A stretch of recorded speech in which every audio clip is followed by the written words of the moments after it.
Why is Jewish and white identity important to non-white Gentiles? You might well think, if you are a non-white Gentile, that it's a matter for Jews and for Westerners who are white to decide, who they are and what they want to be and all that. But in this regard, I particularly appeal to Muslims who are supposed to care about these things, because Muslims compete with Jews and Christians about whose religion is best. And so they would be having something to say about Jews and Christians. And Christians, or Christianity, is still officially the religion of the West. If you ask Americans, what religion they think their country has, most adherents, they would say Christianity. And we know from a Supreme Court decision by Justice Brewer that he thought in, I think it was 1898, that he thought America was a Christian nation. And what's going wrong in the world is because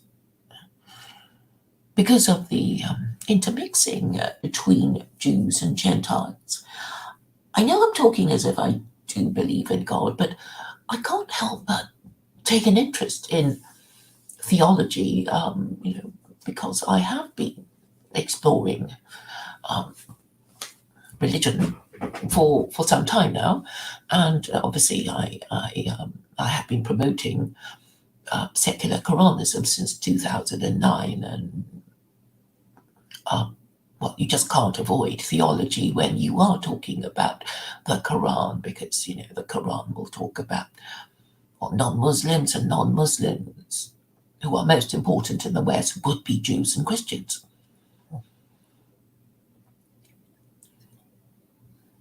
So white identity is actually important to non-whites because, well, if they rule the world, and they still do, because as far as we know, America still has its global empire, and it's still operating to bully everyone else who is not part of it, i.e. the Russians, and are busily accelerating the European war that is in Ukraine. So I suggest to you that white identity is of interest even to people who don't regard themselves as white supremacists or who are not even white.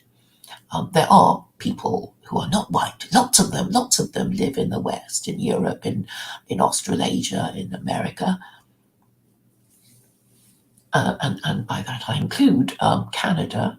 I should have said North America. And my premise is that if you don't know who the hell you are, you won't know what the hell it is you're supposed to do. So what gives us our identity? So for individuals, it is, who our parents are, and we have to take on our parental identity until we are at least old enough to validly make up our mind. So, if our parents are Scientologists or Nation of Islam or whatever it is, and you don't like it, you can't really do anything about it until you are old enough to leave home and say, right, I no longer want to be Christian, Muslim, Jewish, and I want to be I want to join a cult or something. So children who are minors, minors are children, those under 18 would have to take their parents' religious and national identity as it comes. But but parents, if they are good parents, would be well looking after their children, to make sure they survive into adulthood, who may affirm the religious identity, the religious and national identity of their parents, or choose to reject it. But that, at any rate, is the role of parents. And if they are such bad parents that their offspring does not survive into adulthood, then I guess in a way that is the problem also taken care of. If you don't look after your children and they die before they reach adulthood, then obviously you're not suited to be a parent, and therefore your children are taken away from you through, I don't know, accident or illness or something of that nature. So in many cases, the problem solves itself, after a bit of pain and, death. And, that's the end. The problem solves itself. So with regard to white people who are obsessed about Jews, they obviously have a problem. They're always whinging and they never get anywhere.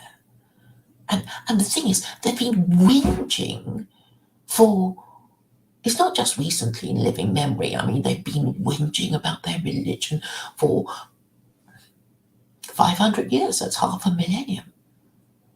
And they still haven't understood that their religion, which is Christianity, is incapable of reformation. So we know that the Reformation started in the 1500s.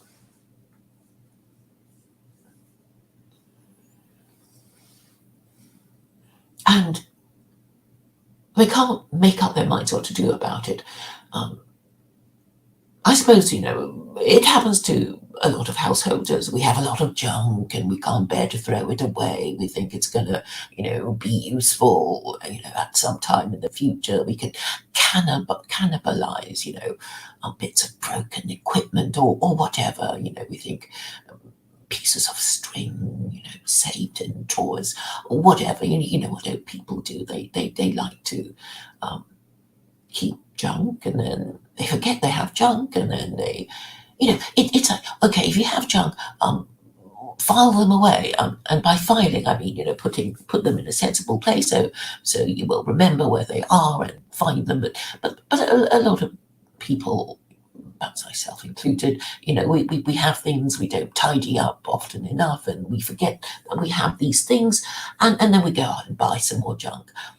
And this is, I suppose, the natural state of the human mind. It's not more powerful. Not everybody is that organized or good at housekeeping, and they let things slide. And I'm not saying that I'm perfect, but at least I see the problem. And I see the temptation to slide into these kinds of unprofitable behavior, and then deny that your house is full of junk, or that it needs a good,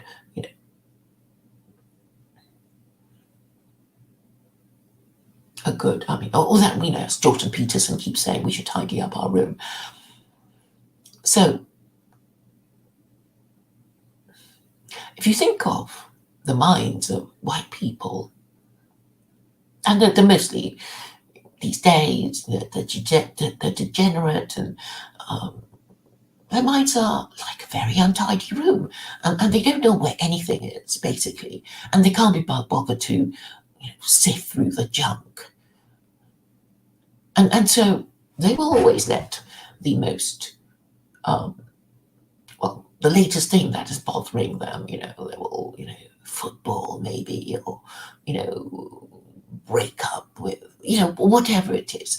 They the thing that is most imposing on their religions will be the thing that they will just think about, and they're actually not capable of thinking through their problems. So if you think of the British as, a kind of composite person, you think they're just bothered. They're bothered about immigration, and today the census figures are out, and white people are getting fewer, more non-white people, and what are they going to do?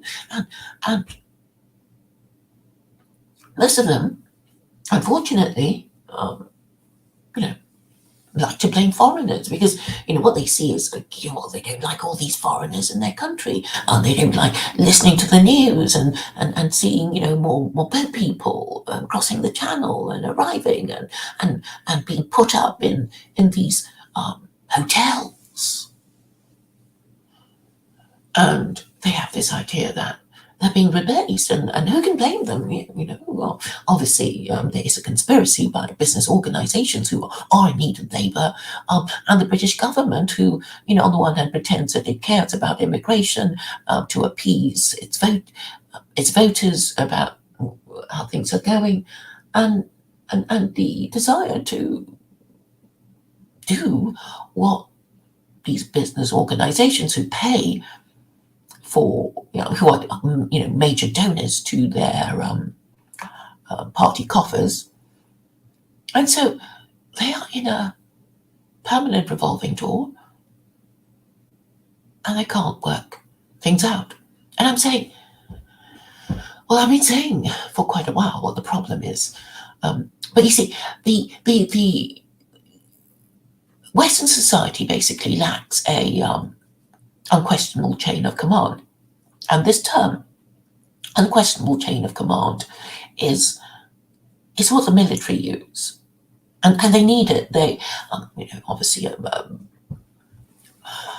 an army can't survive without an unquestionable chain of command, because somebody has to give the orders and somebody has to carry it out, and there is a chain of command from the general who gives the order and the soldier who carries it out, and obviously the soldier can't just act on his own and do what he thinks is best without going through all the proper channels and approval, because if he does something that he hasn't got authority to do, then he will suffer punishment, court martials and the like.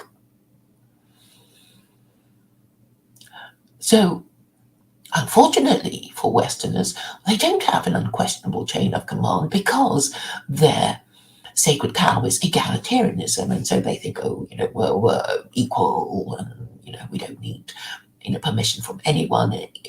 Each of us can just do whatever we like, and this is a wonderful society of liberty and equality and fraternity, and of course it's a bunch of lies by the French revolutionaries whose revolution, whose ideas are still with us. We in the 21st century are still children of the French Revolution.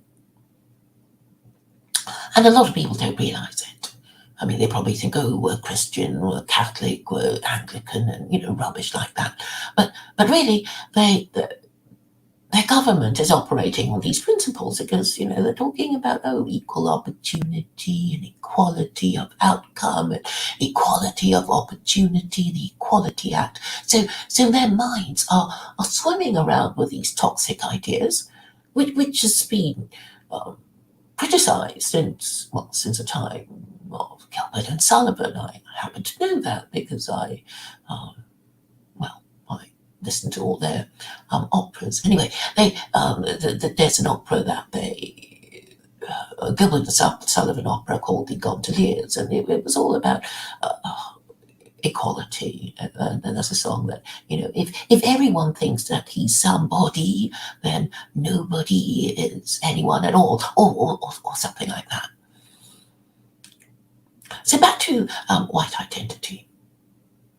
White people have this mess just swimming around, in their heads, and on the one hand, they like the idea when it suits them, and then they hate the idea when it doesn't suit them, and they still haven't worked it out. And I'm trying to tell them, and sometimes they get it, and sometimes they don't, and other times they pretend to forget all about it. And I knew this. I mean, it is part of this feature of white people that.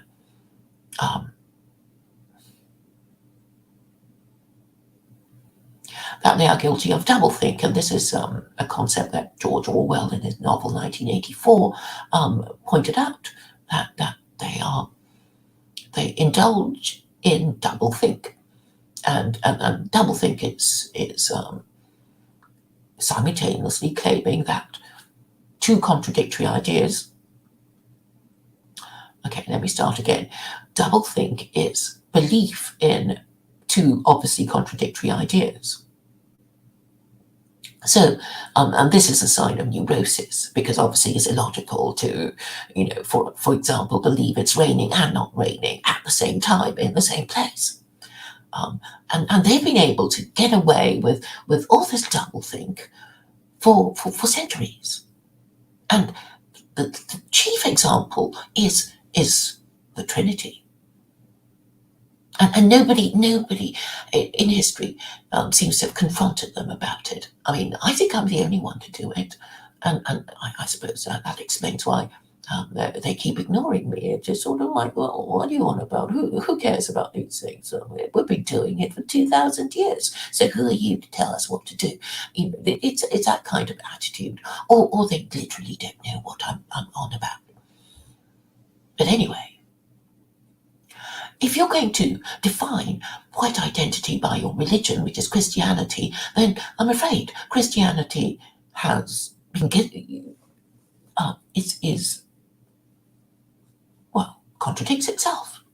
So on the one hand, I mean, there's so many examples, like, Christians are anti-Semites and yet they worship a Jew. I mean, how retarded is that? Christians are supposed to know that having incorporated the Torah into their Christian Bible, they should know that God forbade idolatry and blasphemy. And what do?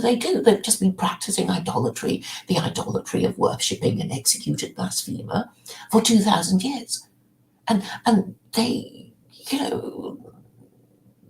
and they obviously suffer from a learning disability, or they're in denial about the truth of the Trinity, which is that it is idolatry and blasphemy.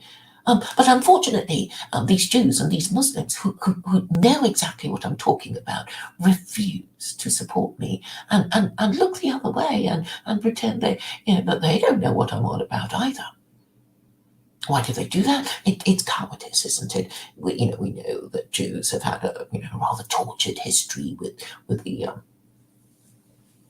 Christians, being the victims of their crusades and their inquisitions, and they're a little bit afraid, and they're on a cushy number now. I guess they think, oh, well, we're now protected by liberal legislation, which protects us as a religious group and an ethnicity, and we don't want to upset the apple cart. If we start telling them that their religion is idolatry and blasphemy, they're going to, maybe pogrom us. So we're going to just keep quiet and not upset the apple cart.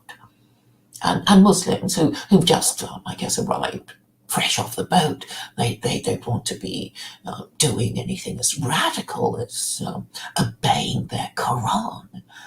And so it's left to me to do it on their behalf. I think I do a reasonable job of it. Because it is intended to shame all these, believing Jews and believing Muslims. It's like, you're not even doing what you're supposed to be doing. And obviously your professed faith should give you the courage to point out the obvious to these Christians who can't, whose religion is an open goal. They can't defend the absurdity of the Trinity, and there are all these sort of generations of Jews and Muslims, holding back, and it's an open goal, and they should just kick the thing in, and they are too afraid.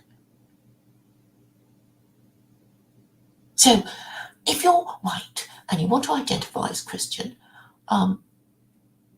you're building your stone cathedral on sand, and there's a verse in Sermon on the Mount telling you not to build your house on sand, right? So I'm afraid, if we head towards World War III, it is the fault of all these people who ought to know better, but are standing silent and looking the other way. And I see that Dr. Mengele, the infamous anti-Semite, is here, and I'll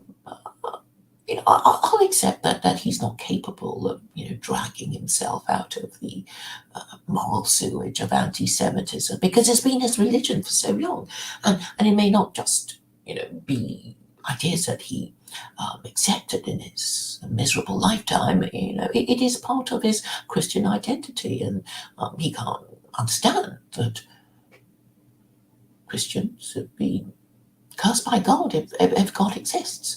So if God exists, God would curse them would curse Christians for their idolatry of worshipping an executed blasphemers, a co-equal of himself. And if God doesn't exist, there is this problem of having an obviously absurd religion that nobody believes in. Nobody, not even the Pope or the Archbishop of Canterbury, really believes that Jesus is God. They just know that they have to pretend to believe in order to hold on to their jobs as Archbishop of Canterbury and the Pope.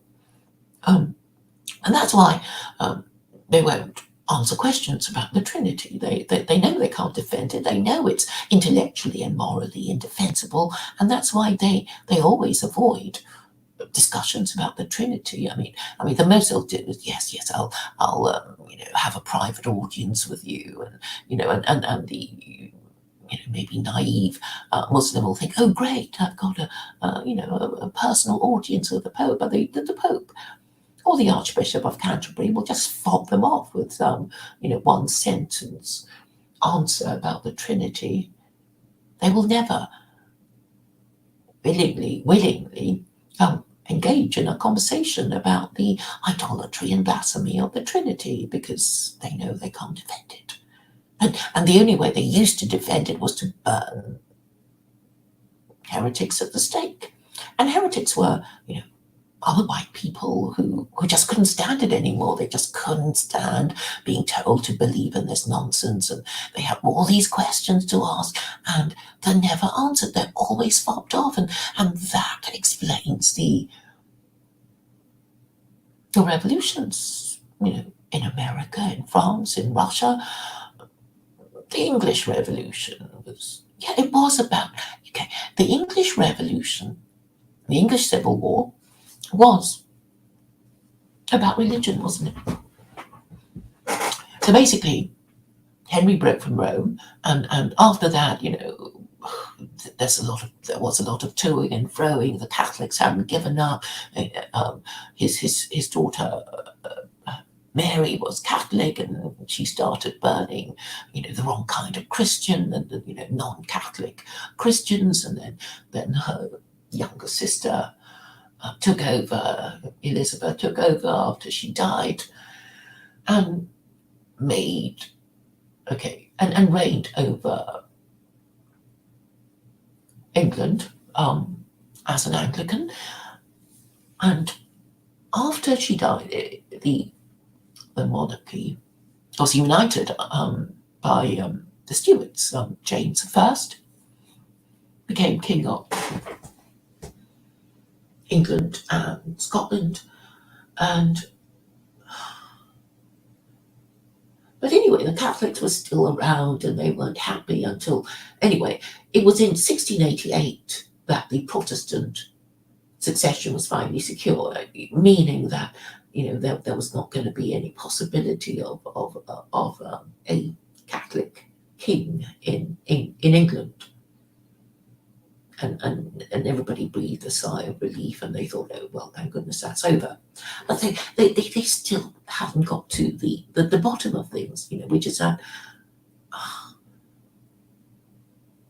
if you were to ask anyone now, any Westerner now, what the Reformation was all about, they would say, well, something about the Protestants not wanting to be Catholic anymore.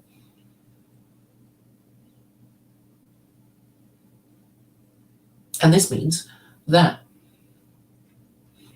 we have to use the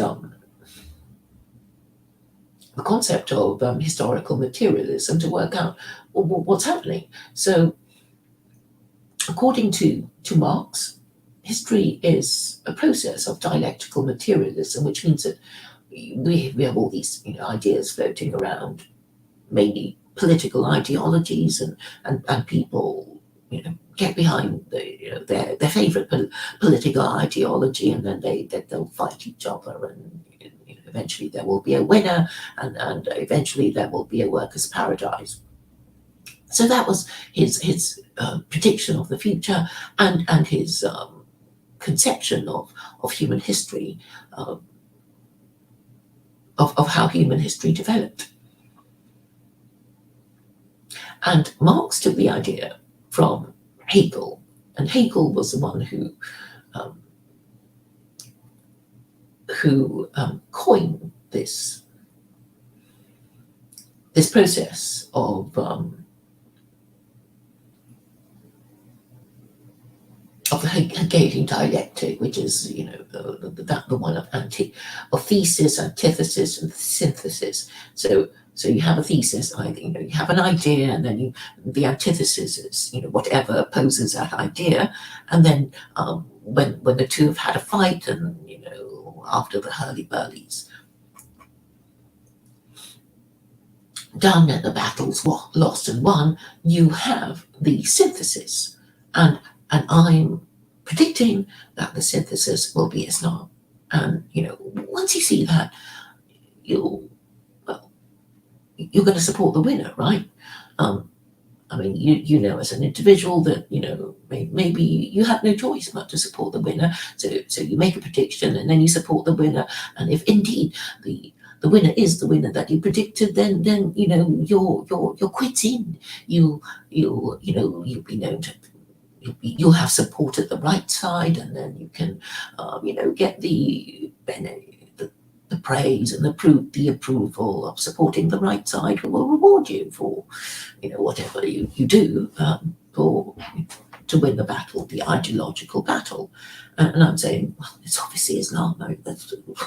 What's it going to be? Is it going to, just carry on forever being intersectionality? I mean, isn't intersectionality just going to destroy itself eventually? Because I've explained to you about the matriarchy, and how all matriarchies are degenerate and will eventually be exploited by patriarchies, because being a matriarchy means living with widespread illegitimacy, and living with widespread illegitimacy means living with falling standards of education and behavior, and of course the falling status of the society that is that matriarchy. And this means just getting weaker and more stupid and poorer, and regarded increasingly with greater hatred, ridicule, and contempt by people who do not share the principles of your matriarchy. And the principles of your matriarchy are intersectionality, where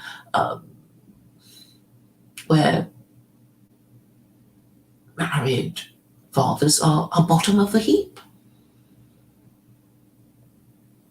So basically, in a matriarchy, in our matriarchy, we have married men who are supposed to be responsible for everything, including all the bad stuff white people ever did, supposed to be running the country, but the right at the bottom of the heap, they're too scared to open their mouths or even formulate arguments about why the person oppressing them is wrong.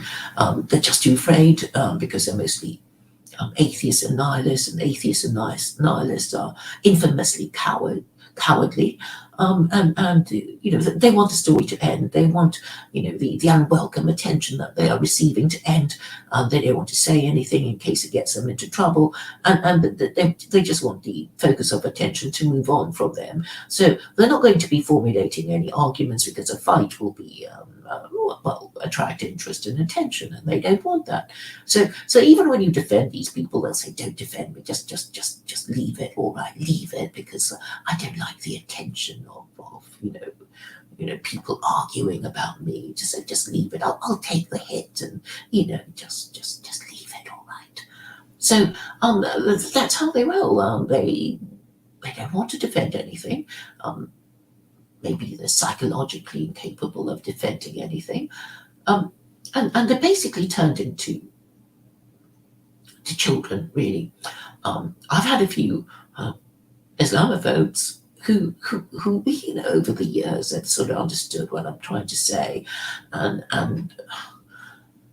I know they would support secular Quranism in a heartbeat, but only if it's socially safe for them to do it.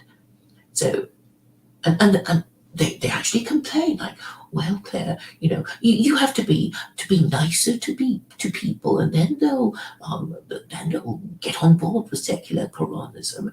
And it's like, no, they'll never like it.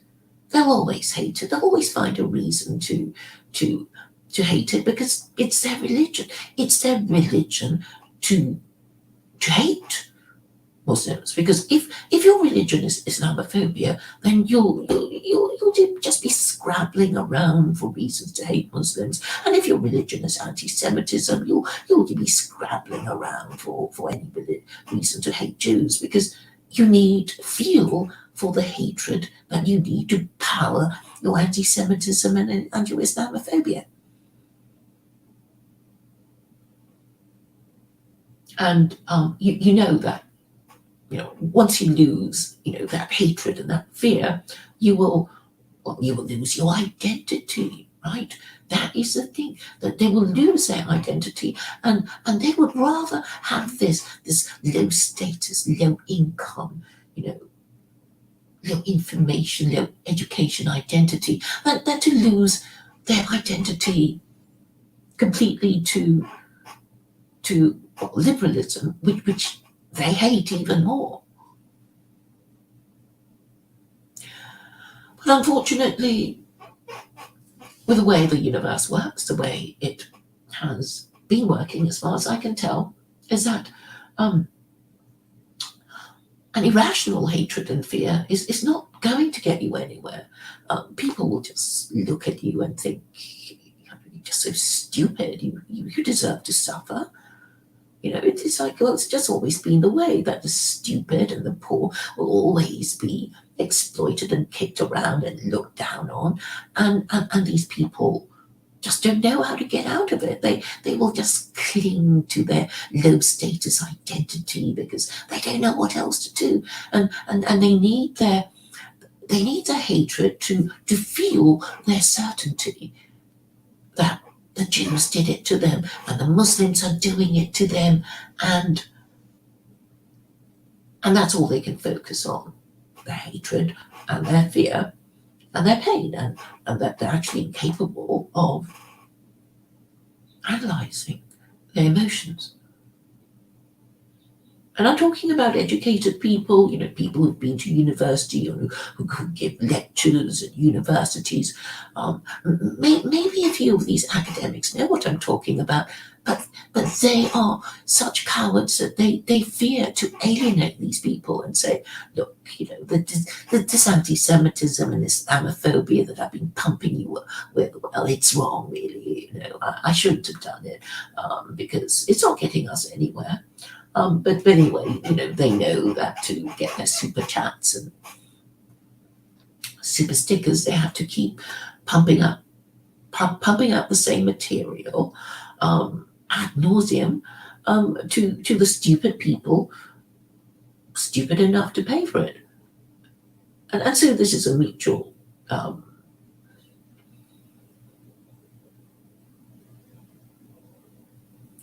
transaction of believing in lies and nonsense, because they don't want to admit that Christianity is kaput.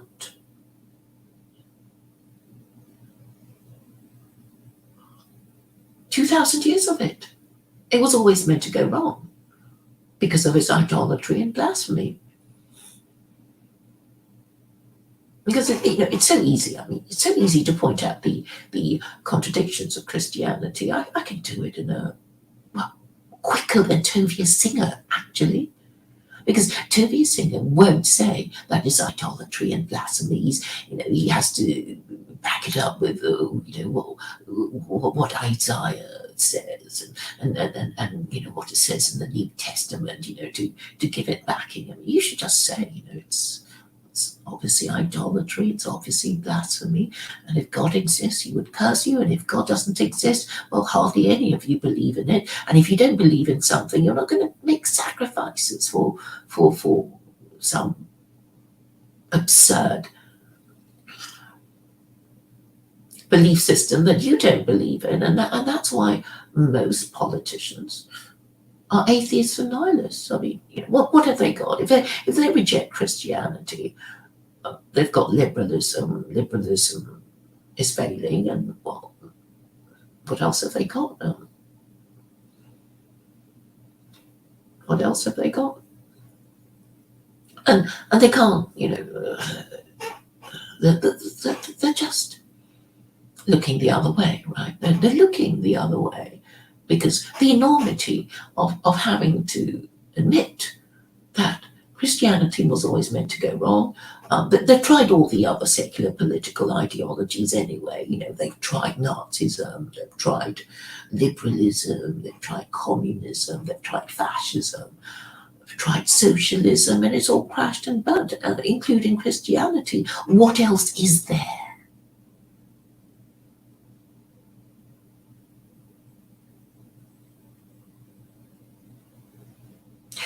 So what about these people who are just daily whinging about, all these, the great replacement? What can't they face? They can't face that, but it's so stupid because they don't even believe in Christianity anyway.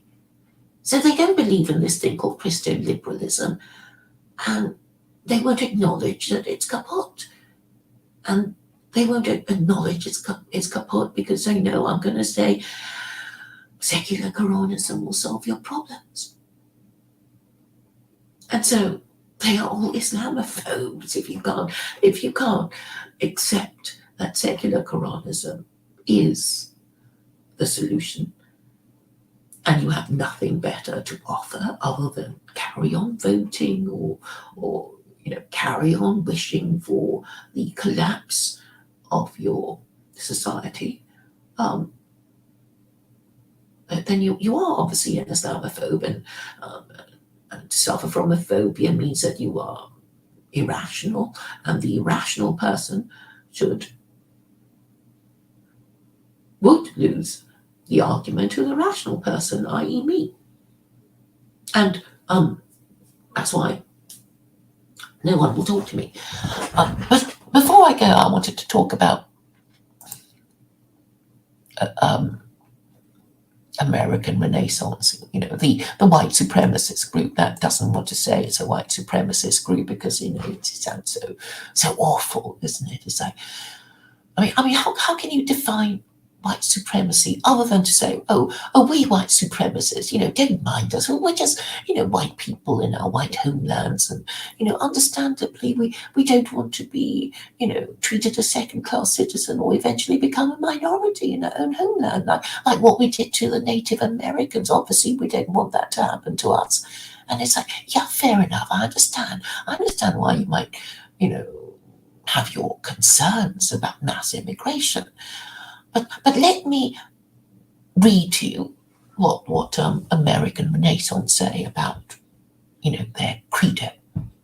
So it says, what they believe, race is an important aspect of individual and group identity. Of all the fault lines that divide society, language, religion, class, ideology, it is the most prominent and divisive. Race and racial conflict are at the heart of some of the most serious challenges the Western world faces in the 21st century. The problems of race cannot be solved without adequate understanding.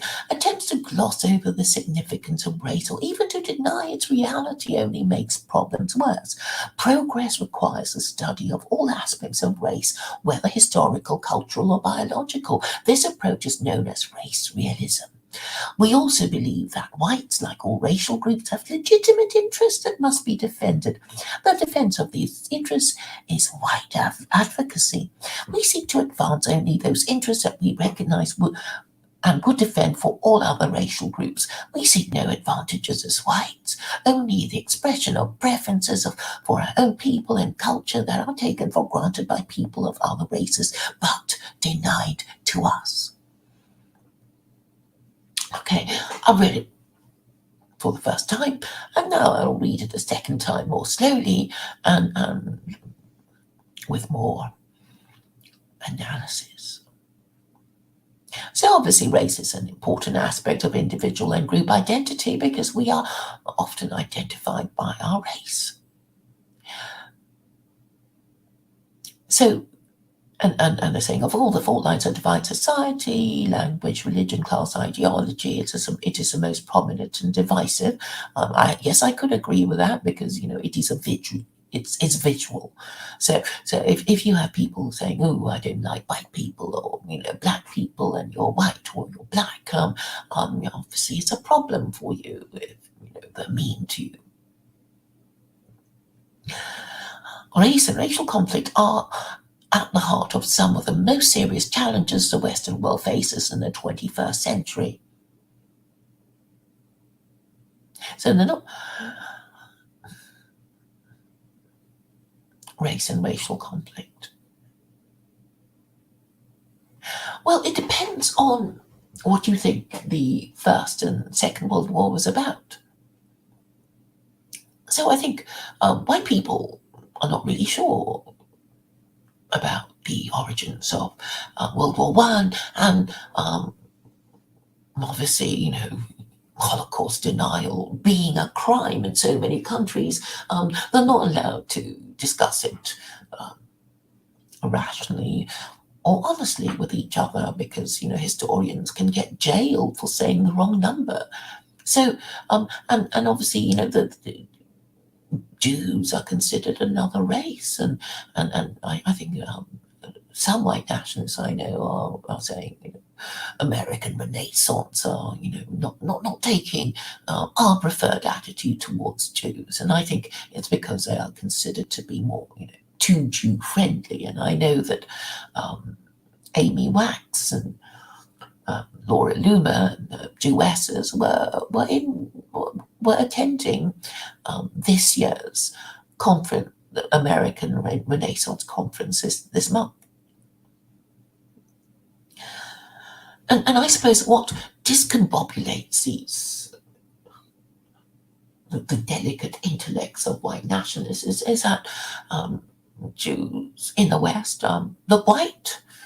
If you can't tell the Jew just by looking at him,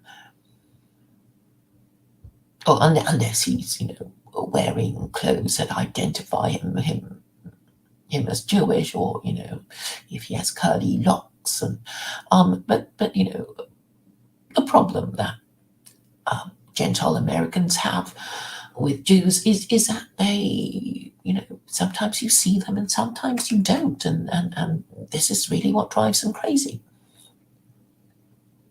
But if we're going to say that the biggest Holocaust in the 20th century was the Nazi Holocaust, then it is about race, isn't it? It's about, Jews who are a different race from Gentiles. And they still haven't resolved the issue. Is race something that you can see or not? And the fact that there are two words to talk about race, race and ethnicity, because you can be, you can look like somebody, look exactly like the person that hates you, um, and be a different ethnicity. I mean, the situation in Northern Ireland is the perfect example. These Catholics and these Protestants, these um, Orangemen and Irishmen who hate each other. Um, they look the same. They look the same, but they hate each other for the fact that they are a different religion, and there's some, and they have different loyalties, because I guess the Republicans would be loyal to the idea of a united Ireland, and the um, Ulstermen would be loyal to the idea of being Protestant and British. So let me read the second paragraph. The problems of race cannot be solved without adequate understanding. Is race a problem? I don't think it's a very shallow understanding of it. Attempts to, because I mean, okay, if I had somebody to talk, if there was somebody from American Renaissance to have a dialogue with, if they weren't all fleeing from me, I would ask him, what are the problems of race? Anyway, it's not defined in this paragraph. Attempts to gloss over the significance of race, or even to deny its reality, only makes problems worse. Well, tell me about the significance of race and its reality. Are Jews white or not? American Renaissance. You're going to talk about that or not? And I think the answer is no. We'd rather not talk about Jews. We just want to talk about non-whites, because that's what Laura Loomer and Amy Wax are doing. I mean, they're saying, we don't like Muslims. We can all agree, Jews and Gentiles who are at the AMREN conference, that we don't like these non-whites coming in, and that's basically their position. Progress requires a study of all aspects of race, whether historical, cultural, or biological. Yeah. Let's study race. And its historical, cultural, and biological aspects. Yes, let's do it. And notice that they didn't mention religion, because that would immediately, draw attention to Jews. And we know that the leading lights of American Renaissance don't want to talk about religion, because it's divisive. So it is really religion that is most divisive. Forget race; it's a red herring.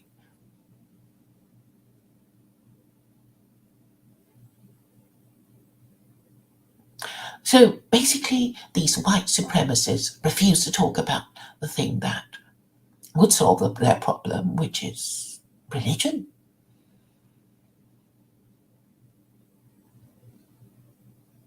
They're only interested in complaining about their government. Now, third paragraph, which I'll read again more slowly. We also believe that whites, like all racial groups, have legitimate interests that must be defended. What are these legitimate interests? Who defines what your legitimate interests are but your government? And what moral system does your government have? You can't tell me. Or you're going to say it's Christo-liberalism, and then you're going to say, but we don't agree with Christo-liberalism because we're white nationalists, or something of that nature. Does white nationalism have an official handbook? Does it have scripture? I'm afraid you don't, do you? You don't. So that's not going to help you, and it won't help if you say, oh well, all right, well we'll just write something now. We'll come up with a draft official handbook, and I'm saying no. If you have to start doing it now, if you have to start drafting, composing, creating a handbook, um, it's not going to work. It's got to be um, established, and ancient, and if you're just going to, cobble something together, it's not going to work.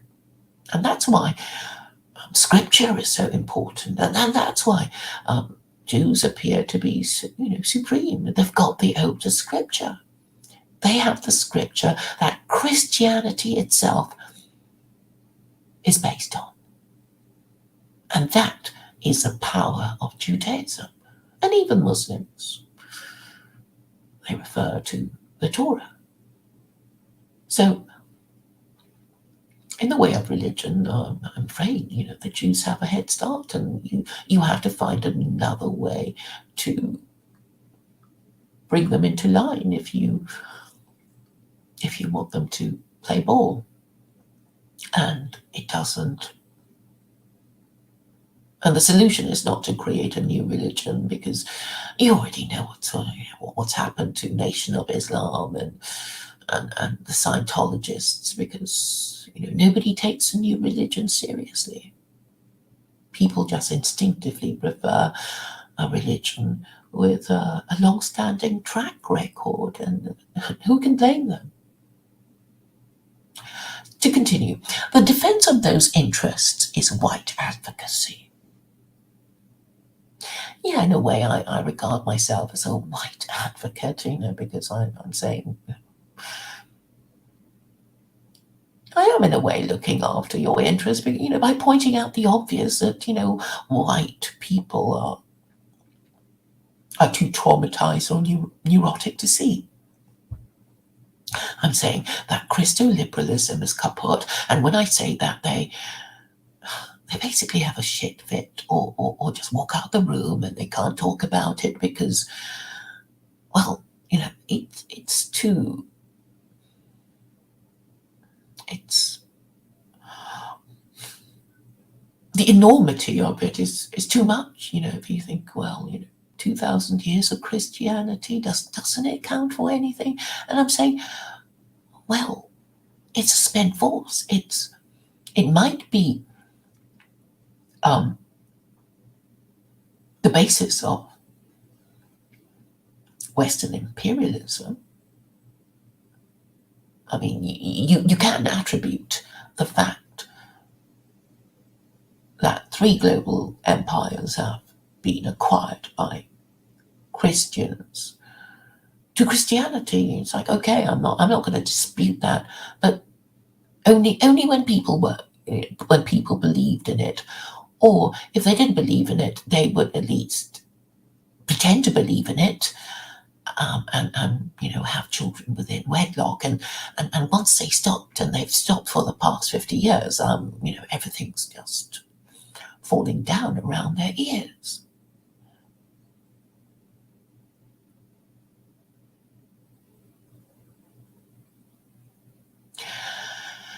So it continues.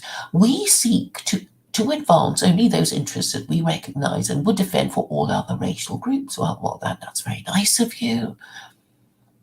We seek no advantages as whites. That's very nice of you. Only the expression of preferences for our own people and culture that are taken for granted by people of other races but denied to us. So when they say expression of preferences for our own people, obviously they mean, we just want to, live in white areas and white neighborhoods, and not be a minority in, some non-white neighborhood. Only the expression of preferences for our own people and culture that are taken for granted by people of other races but denied to us. Now this is the most interesting sentence of all. Why are you being denied your racial preferences? And what are your racial preferences? Your racial preferences are to, well, to not have all these non-whites, coming into your neighborhoods and complaining about racial discrimination and all that. And why can't you do anything about it? And I'm saying, it's obvious why you can't do anything about it, because you haven't got a religion that gives you an unquestionable chain of command that will allow you to report the problem to somebody who will actually do anything about it, because you are still buying into the principles of egalitarianism, which means that white nationalism is nothing more than flower power. And the hippie movement, was there a leader of hippies? No, there wasn't. It was just a lot of people who dress as hippies, who liked hippie music, who were living the hippie lifestyle, and that was it. There was no leadership, and without leadership, there will be no change. Because what is leadership but the ability of an alpha male to lead beta males?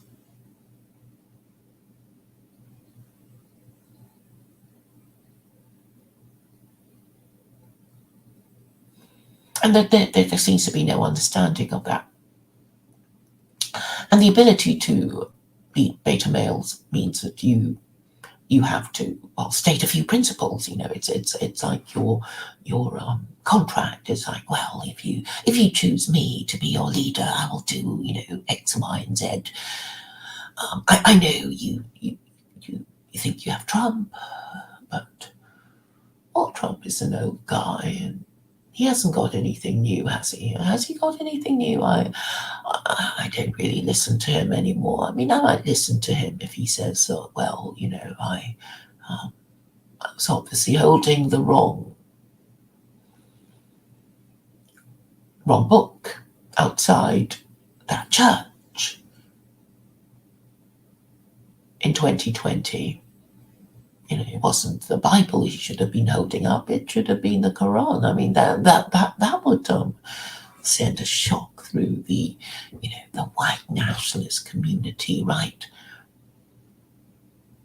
But how does this concern non-whites? I mean, obviously, there are lots of non-whites already in Western countries, and I'm sure they're a bit concerned about where things are going. Are there children and grandchildren and descendants going to be global homogenized? I mean, it's a bit of a shock to them too, because they came to this. They crossed oceans and continents to be global homogenized.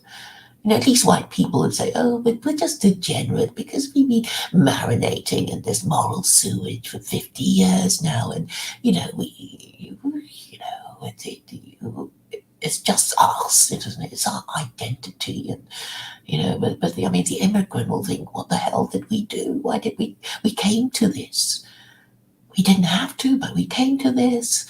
And now our goose is cooked. Our genetic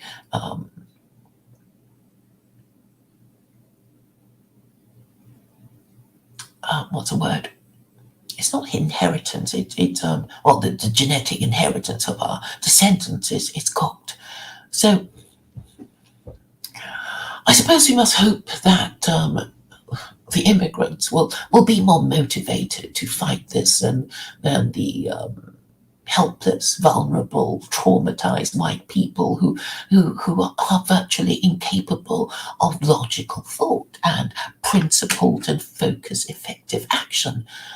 They just can't do it. Maybe it's they're all gay or they're old and they just want to go to their graves without,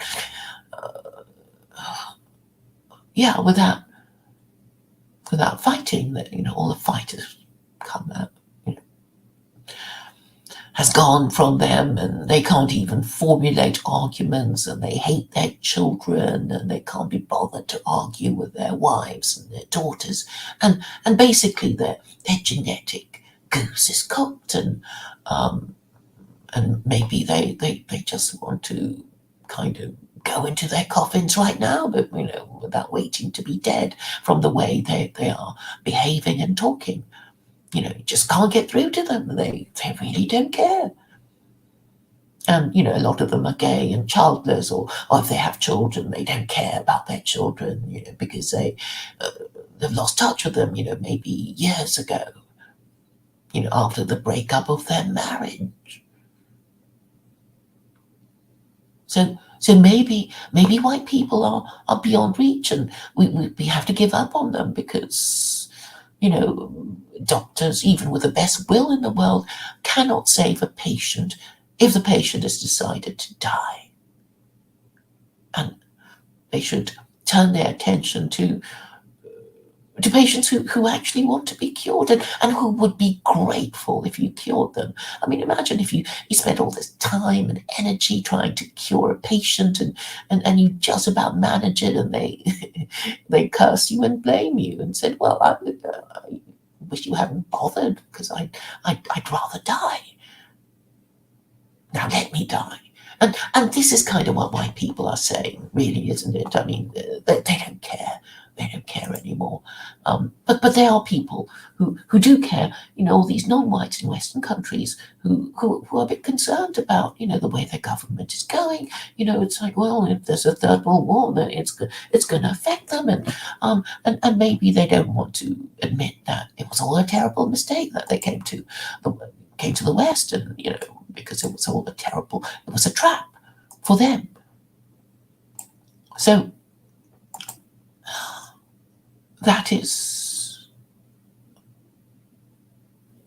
that's why white identity is important.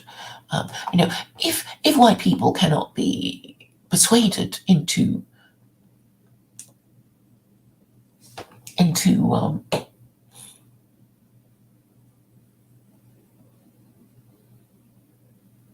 choosing a better moral system, then they will just wither or rot away. And it may be the case that is really what they want anyway. They have given up. So maybe this is directed at people who want to carry on. As for Jews, we already know that about half of them, or maybe more than half of them, don't want to live as Jews in Israel. They're not interested in a Torah theocracy. They just don't care.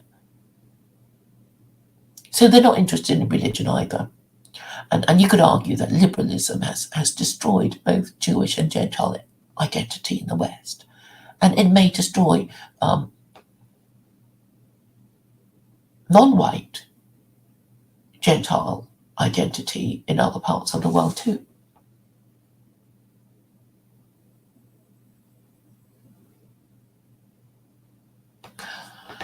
So congratulations, Mr. IC3, that you've been invited on a white nationalist channel tomorrow night. Well, that's great.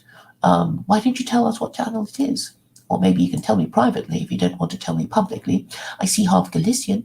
The Jew is here.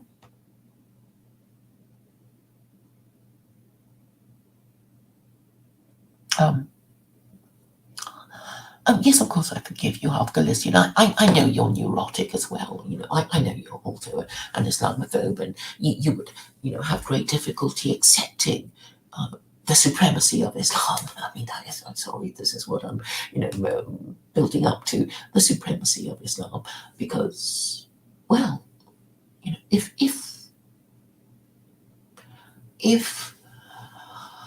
the third global Christian empire collapses and adopts Islam, then it means that Islam has triumphed over Christianity. That is what it would mean, and I'm saying this must happen in order for white people to save themselves from the rising chaos and criminality and corruption of their ruling classes. And it's all touch and go, isn't it? So, and finally, there's a comment of Christine Ramsey who says, Christmas is here. Christmas is here. That's all she can say to that. But I hope I've managed to make my point. Thank you all for listening. And I hope Mr. IC3 stream with the white nationalists goes well. Perhaps you'll post the channel so we can see it when it goes live. So thank you all who've come to post your comments.